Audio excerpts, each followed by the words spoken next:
Would you be willing to rent out a bedroom in your house? Would you be willing to Airbnb a bedroom in your house? What do you think of house sharing? That's what we're going to be talking about in today's video. So in today's video, we're going to be talking about apps like Nesterly or the idea of home sharing. And so this is the idea that a lot of us, a lot of elderly people, especially empty nesters, have tons of unused capacity, unused rooms in their homes. And so the idea is taking younger millennials that are underhoused or maybe having trouble finding an affordable living situation and allowing them to move in, and they may even get reduced rent by just providing companionship or doing some chores around the property that maybe the elderly individual is no longer capable of or just not interested in doing. I think it's a really interesting idea. I want to hear your opinion though, so jump in the comment section down below and share with my audience, what do you think about this idea of home sharing? Otherwise, let's just get into it. What is up, you guys? Matt McKeever here, and so in today's video, I want to talk to you about an article I stumbled upon. Someone shared it to the London on Fire Facebook group. Actually, there's going to be a link in the video description down below sharing the London on Fire Facebook group. If you're not a member of it and you're interested in financial independence, retired early, frugality tips, and particularly if you live in Southwestern Ontario, you need to join this Facebook group, so link in the video description down below. But so this article in the Globe and Mail is titled, "Seniors Have Too Much House, Millennials Have None, and Business Model is Born." And so specifically what this is talking about is the Nesterly app. I wasn't overly familiar with the app, but essentially what it does is it's taking mainly elderly individuals that live in large old houses, say Victorian houses like the one I'm in right now, that maybe haven't been subdivided, or maybe they just live in a McMansion. But either way, they have too much house, they have tons of different unused bedrooms, tons of unused space, and instead of just letting that be an inefficient use of asset, it's pairing up young millennials that want maybe reduced rent or a more unique living situation, and in exchange for chores and companionship, you're getting below market rents. So the Globe and Mail article starts out as, "Canada's rents are rising while the vacancy rate shrinks, yet the country has one coveted real estate asset collecting dust: empty bedrooms, and millions of them. A growing number of the country's seniors are living in homes too big, while young Canadians squeeze into apartments too expensive. Here's one solution: share the living space already built to mutual benefit. The concept of home sharing, where the homeowner, usually a senior, offers reduced rent for a room in their home in exchange for small chores and companionship, is gaining attention in small towns and cities across the country, including a new pilot project in Toronto this summer. This month, Boston expanded the use of a new housing app called Nesterly, co-developed by a Canadian MIT grad, and billed as a socially conscious solution to both loneliness and soaring housing costs, which creates home sharing matches between seniors and cash-strapped university students. Across the country, affordable housing advocates have proposed home sharing as a creative option for communities trying to balance a rapidly aging population and a shortage of affordable long-term rental properties."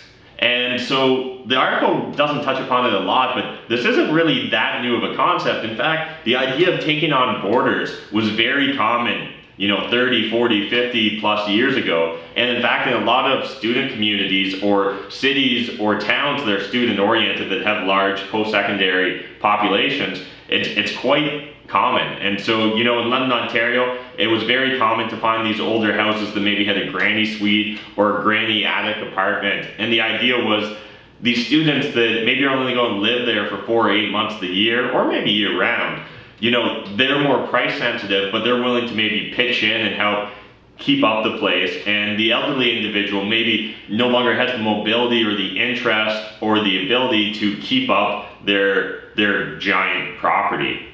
And so I love the idea of being able to get reduced rent in exchange for maybe companionship and some chores. It's a fantastic idea. As you guys know, I talk about this on my YouTube channel all the time, but if you want to save money, if you want to get control of your personal finances, one of the fastest ways to do that is really to shrink your housing costs, because the average person is spending 30-40% of their income on housing, on accommodations. And so if there's a way you can reduce that, and this is kind of what this Neighborly app is about, this is what home sharing is all about, or in fact, if you can get it down to zero with maybe house hacking or rent hacking, and I have videos on those, so check out the video description down below and you can jump over to those individual videos.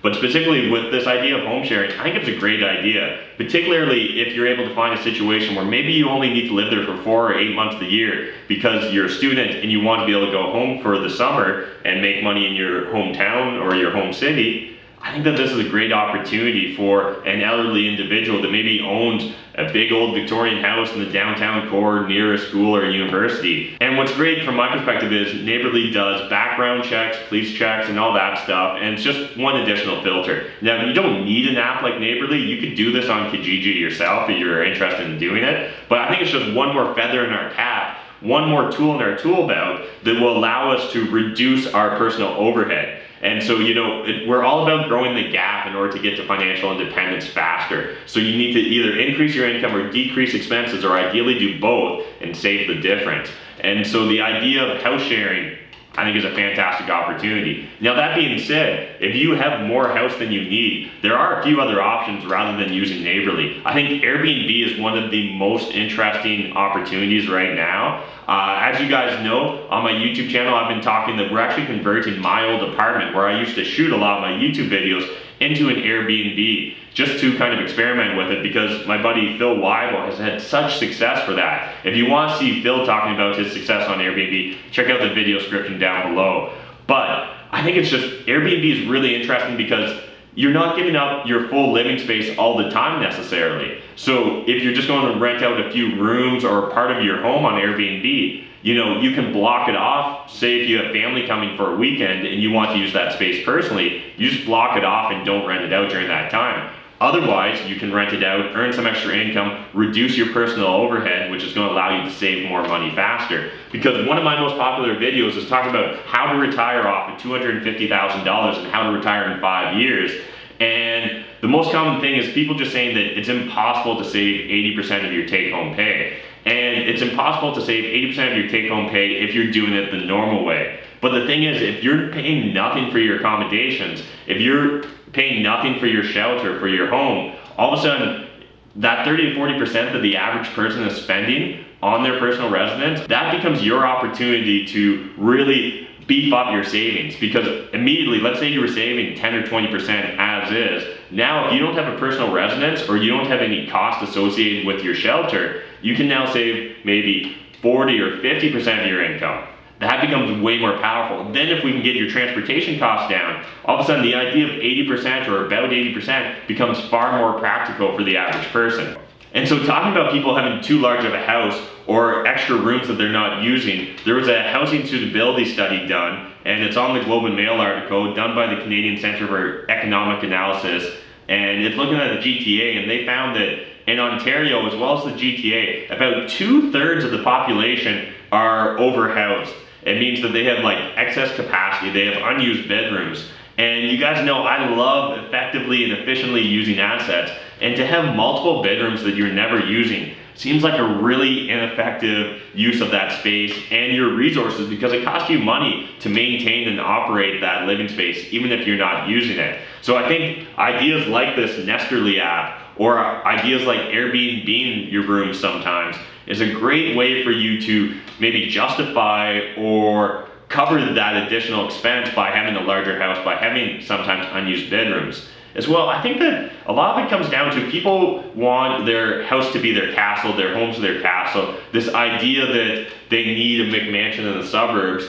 And I think that that's just a narrative that's been fed to us by society. I don't think it necessarily makes for a higher quality of living. I think social interaction with other people, I think having a broad range of influences is fantastic for all of us, myself included. It's the reason why I often have roommates, or that I want to constantly be moving and switching up my living environment, simply because it exposes me to more opportunities, it exposes me to more different influences, and that only forces me to grow more as a person. So this idea that a person would never be willing to share their bathroom, never be willing to share their kitchen, never be willing to share anything, that's really a very modern perspective. That wasn't the case, 40, 50, 60 plus years ago. In fact, rooming houses and different mixed living situations, or living with multiple generations of family members, was far more common in the past. And I don't think it was necessarily a bad or unhealthy choice. In fact, I think that it was a great opportunity for people, again, to get multiple influences and to grow more as an individual. So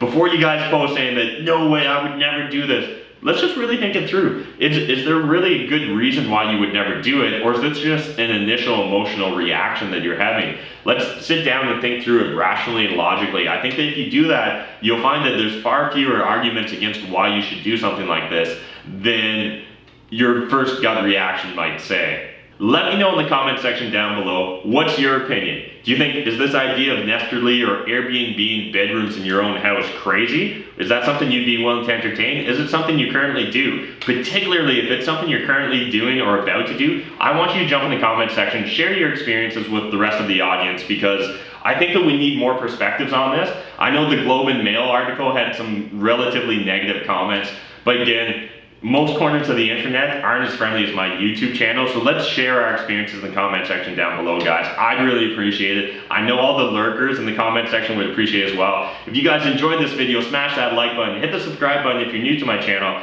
and otherwise, check out the other videos YouTube wants you to check out. And until next time, remember, making money is a team sport. There's more than enough money in this world for us to all make it, but if you're not saving it, I mean, like, what's the point, guys? Thanks.